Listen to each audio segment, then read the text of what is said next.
माहिर छ वनान जे हेंदवेंद यूता सानि सेहत बापत मुफीद छ तीसरी मुफीद छ सानि सेहत बापत हेंदवेंदच काकर ते। अस्सलाम अलैकुम वरहमतुल्लाहि वबरकातुहू। उम्मीद छम जे तुह सारी ऐसु बसीत सलामत। अल्लाह ताला थयन तोह ते ऐसे पन्निस हिफ्ज़ अमानस मस। आज बनावो ऐस गोड हेंदवेंदच शरबत तो तम पत रनोन ऐस हेंदवेंदच काकर ते।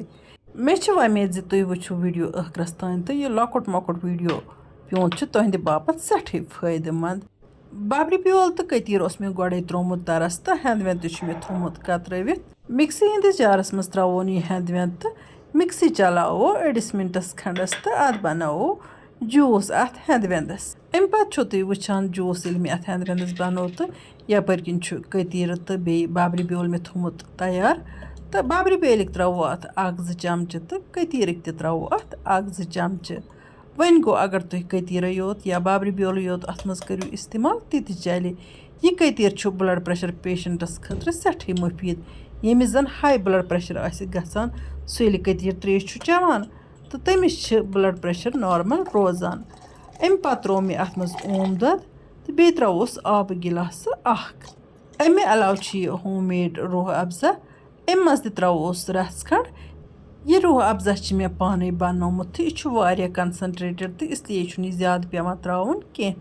ओड चमच त्राव बह अत यह रूह अफ़ज़ा अम पे दिमो मिक्सर किस जारस असल पे ढकन तो बे रस खंड चलावन मिक्सर ताकि यह रले बिल्कुल असल पे। चूँकि सन बच्चे आर्टिफिशियल जूस या कोल्ड ड्रिंक्स चवान तम खुद काफ़ी बेहतर बड़ तो लकट हेकन सारी जूस चेत यह शरबत हंद चेत तो बे हेकोक अम सत मेहमान ते रजनयित यह सठी मज़ेदार बनान बे सान सेहत खतर काफ़ी मुफीद ते। यपर वुच तो वन हेंदवेंद काकरि हज वज वर यथ हेंदवेंद काकरि दिल हन जलन बिल्कुल असल पे सब्ज सब्ज यह सोरे तुलन थोद। यह हेंदवेंद काकर तीचा मज़ेदार गसान बह क्या वनो तह। मे कह जान जान शख्सियत वुचम मे वुचम हेंदवेंद काकर रनान। मे आज ब्रोह तह यह हेंदवेंद काकर रनम 1-2 लटि वन गो मे दोप आज रन बह तो बे कर बह तह सतन तह शेयर तिकाज यह हेंदवेंद काकर सठे मज़ेदार गसान बे दपान यह सठी ताकती सानि जिस्म बापत। यपर किन मे पतलस मज थमज आबन तो अत मज त्रा मे कतरान पत कड़ मे अत गोड छक 1-2 बे तो अम पे त्रो मे ये पतलस मज यह वन थो पतलस ठान दित अत खलो सिर्फ ग्राका 1-2 तो यह फिर बह वन छान मज यमे ग्राका 1-2 अत काफ़ी ज्यादा सिवन कह। यपर किन त्रो मे वन प्रेशर कुकरस मज तेल तो तेल युथु गरम गो अत पे त्रो मे गंड कतर अत गंडस दिमो तलन दपान यम हेंदवेंद काकरि विटामिनो तो मिनरलों सत भरपूर आसान तो मे बोलमुत बे इन मज कैल्शियम तह दपान यम हेंदवेंद काकरि माहिरन हंद मुताबिक सान सेहत बापत काफ़ी मुफीद। यपर किन तुह वुचान यम हेंदवेंद काकरि त्रा मे वन अत पगारस पे तो इन हेंदवेंद काकरन पूर पे तलन दिन। अमिच रेसिपी बिल्कुल सुई रेसिपी इत कन काशर अल रनान तिथे कन हेंदवेंद काकरि रन तलनस पे त्रो मे ये चमच वन त्राव बह अत मसाल सिर्फ त्राव बह अत लिदर मर्चांगुन ज़ुर तो बादियान यानी कि सिंपल मसाल ज्यादा मसाल अत त्रावन कह।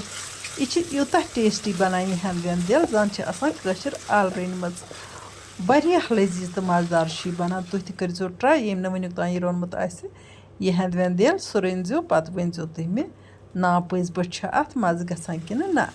अत हेंदवेंद दिलस पूर पे मसाल त्रान पे मे तलन दित अत त्रो मे अत रस तो वन कोर मे अत ठान बंद अत कड़ बह 2-4 सीटी तिकाज यह हेंदवेंद काकर गि पूर असल पे सन 2 सीटी कज मे अत हाई फ्लेमस पे तो 2 सीटी कज मे अत मीडियम फ्लेमस पे। अत हेंदवेंद काकरि बे कह जान चीज बनान शेड्यूल मुताबिक कर बह तह तम शेयर यपर किन वुच तो तुह माशाअल्लाह माशाअल्लाह हेंदवेंद काकरि बासान हेंदवेंद काकरि रनम जन तनम काशर अल सठी मज़ेदार गसान।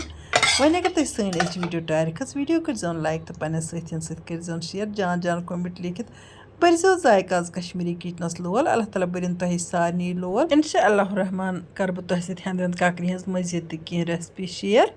वन कर बह तिमन रिक्वेस्ट यम यूट्यूबस पे वुचान मगर यूट्यूब चैनल सब्सक्राइब कर्म कह तम करतन चैनल सब्सक्राइब तो बेल आइकन प्रेस करतन ऑल सिलेक्ट ताकि इन वाजन दिलचस्प वीडियो हज नोटिफिकेशन तिम तम बर वक्त वातान इंशाअल्लाह रहमान यमो नईस वीडियोस मज तुहद बापत बे कह नव डाल तोताम तुह अल्लाह ताला हवाल اللہ نگہبان.